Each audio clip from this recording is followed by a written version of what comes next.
Hi, my name is Yona. I'm the after school leader at Field Teen Center at Parkway Central Library. And today I'm going to talk about Hani and Ishu's Guide to Fake Dating by Adiba Jaigirdar, which is about two Indian girls who start fake dating and start to develop actual feelings for each other. Awkward. And along the way, they also learn what happens when you set your goals and structure your life around somebody else's expectations instead of your own wants and desires.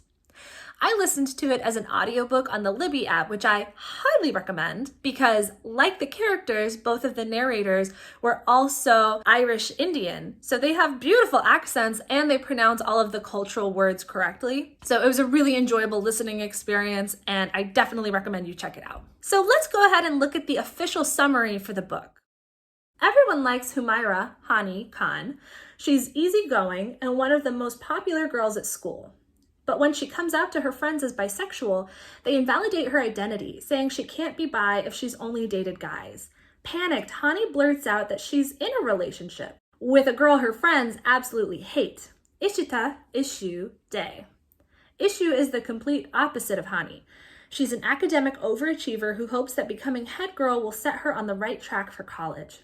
But Ishita agrees to help Hani if Hani will help her become more popular so that she stands a chance of being elected head girl. Despite their mutually beneficial pact, they start developing real feelings for each other. But relationships are complicated, and some people will do anything to stop two Bengali girls from achieving happily ever after. I really appreciated the differences between Hani and Ishu because as the only two Bengali girls in their school, they get lumped together a lot, which is frustrating for both of them because they're not really being seen for who they are. Hani, in addition to being more popular at school, is an only child and she's Muslim and she actively practices her faith.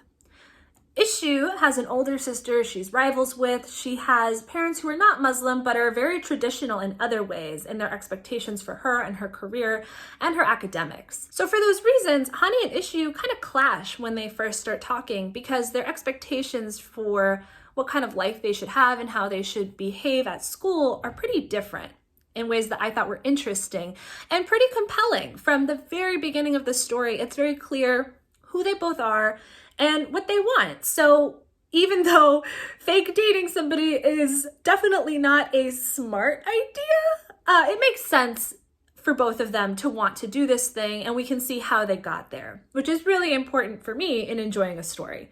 I also liked getting to know both of their families. We have a pretty rich cast of secondary characters.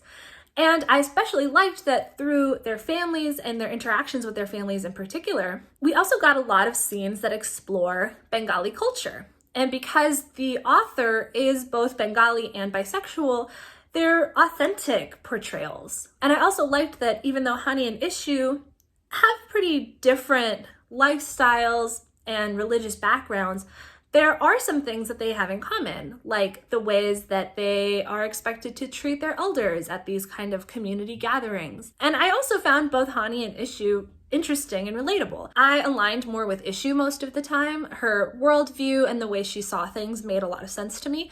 But also, like Hani, I had some really toxic friends when I was younger, and I could relate to her struggle with wanting to stay with these people even though they're so obviously bad.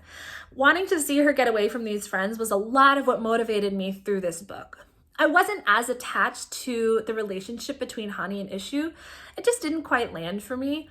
But if you are really excited about seeing a queer romance between two girls of color, you will definitely find that here. I also struggled in a couple places, like the interactions with the school principal that just didn't ring as true for me, but that's also not the meat of the story, and I think that it delivers in the places that it promises to.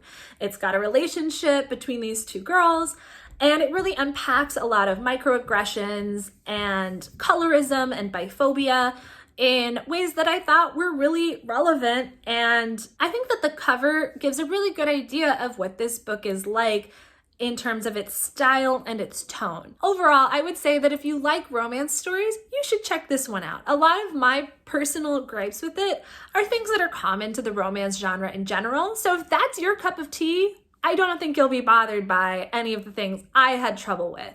And I think that you'll like getting to know Hani and Ishu, and you'll be rooting for them to figure it out and just date each other already. If you would like more book recommendations, or if you want to let us know what you thought of this book, we would love to hear from you. You can get in touch with us on Instagram through our DMs, or you can email us. And of course, you can always visit us in person at Parkway Central Library. We're open Monday through Friday from 1 p.m. to 5 p.m. And of course, these hours could change in the future. So for the most up-to-date information, keep an eye on our social media or the website. Thanks so much for watching. I hope you have a great day and that you get to read something you really enjoy.